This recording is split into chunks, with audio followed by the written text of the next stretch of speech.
નમસ્કાર મિત્રો, મારી યુટ્યુબ ચેનલમાં ફરી એકવાર આપનું હૃદયપૂર્વક સ્વાગત છે।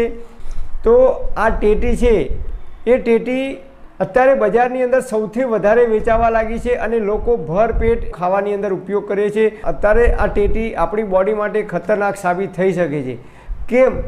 તો આયુર્વેદમાં કહે છે કે અત્યારે હાલ આપણે આ ટેટી બિલકુલ ખાવી ના જોઈએ। એ આપણી બોડીને નુકસાન કરે છે। કેમ નુકસાન કરે છે? તો આયુર્વેદમાં કહે છે કે જે વસ્તુ અમૃત સમાન છે એ વસ્તુ ઝેર સમાન પણ કામ કરી શકે છે।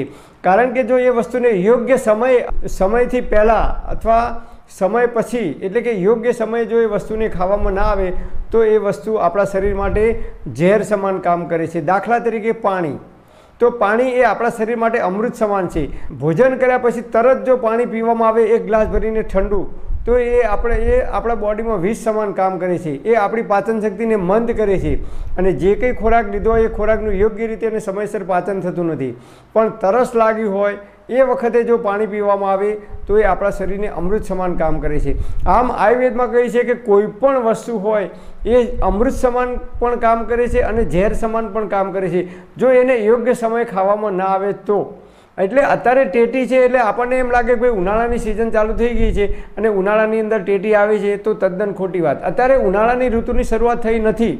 ઉનાળો એટલે વસંત ઋતુ અને ગ્રીષ્મ ઋતુ, બે ઋતુનું મિલન એને ઉનાળો કહેવામાં આવે છે। તો અત્યારે હાલ માર્ચ અને એપ્રિલ મહિનો એને વસંત ઋતુ કહેવામાં આવે છે આયુર્વેદ મુજબ। અને વસંત ઋતુની અંદર આયુર્વેદમાં કહે છે કે કોઈ પણ મધુર રસ એટલે કે ગળ્યા પદાર્થ ખાવાની બિલકુલ મનાઈ કરવામાં આવી છે।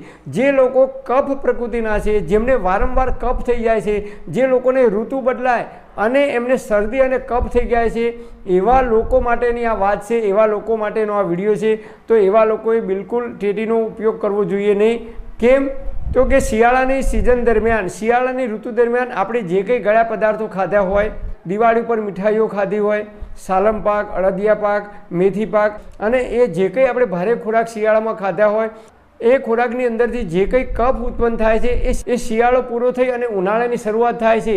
એટલે કે એક ઋતુ પૂરું થઈ અને બીજી ઋતુની શરૂઆત થાય છે, એટલે ગરમીની શરૂઆત થાય છે ત્યારે આપણા શરીરમાં રહેલો વધારાનો જે કફ છે એ કફ બોડી છે એ કુદરતી રીતે એ કફને બહાર કાઢવાનો પ્રયત્ન કરે છે।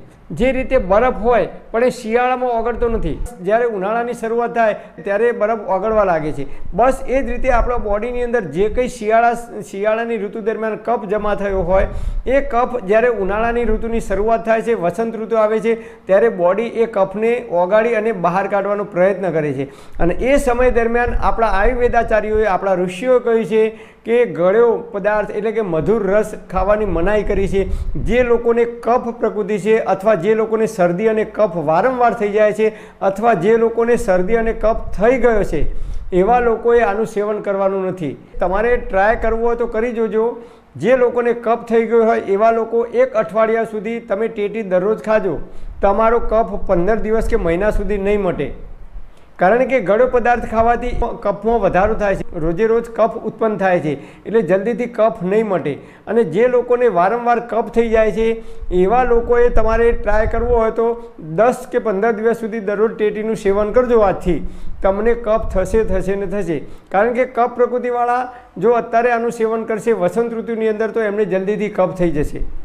એટલે વસંત ઋતુની અંદર જે લોકો કફ પ્રકૃતિવાળા છે, વારંવાર કફ થઈ જાય છે, ઋતુ બદલાય અને કફ થાય છે, શરદી થાય છે, એમના માટે આ વસ્તુ એ નુકસાન કરતા છે। માત્ર ને માત્ર એવા લોકોએ ટેટીનું સેવન કરવાનું નથી। અત્યારે આધુનિક યુગ આવી ગયો છે એટલે લોકો રાસાયણિક દવાઓનો ઉપયોગ કરીને, ઇન્જેક્શન આપીને અને અલગ અલગ પ્રકારના રસાયણનો ઉપયોગ કરીને સમયથી પહેલાં લોકો દ્રાક્ષ, ટેટી, તરબૂચ આવા અનેક પ્રકારના જે કંઈ ફ્રૂટ આવે છે એ સમયથી પહેલાં બજારની અંદર વેચવા માટે મૂકી દે છે। અને એટલા માટે આપણને એમ લાગે છે કે ભાઈ અત્યારે ટેટી આવી ગઈ તો ટેટી ખાવી જોઈએ, પણ અત્યારે આપણે ટેટી ખાવી ના જોઈએ। જે લોકો કફ પ્રધાન છે, કફ પ્રકૃતિવાળા છે એમના માટે તો એ લોકોએ માર્ચ અને એપ્રિલ મહિનો પૂરો થાય પછી જ ટેટી ખાવી જોઈએ। તો ટેટી છે એ આપણા શરીરને ઠંડક આપનારું ફળ છે, જલ્દીથી પાચન થાય છે। ઉનાળાની ઋતુ દરમિયાન દરરોજ ટેટી ખાવી જોઈએ, પણ રાત્રે ના ખવાય અને સવારે નહીં ખાવાની। બપોરે 11થી તે 4 વાગ્યા પહેલાં સુધી, 11થી 2 વાગ્યા સુધી એટલે કે 11થી 4 વાગ્યા પહેલાં સુધી તમે ટેટીનું સેવન કરી શકો છો।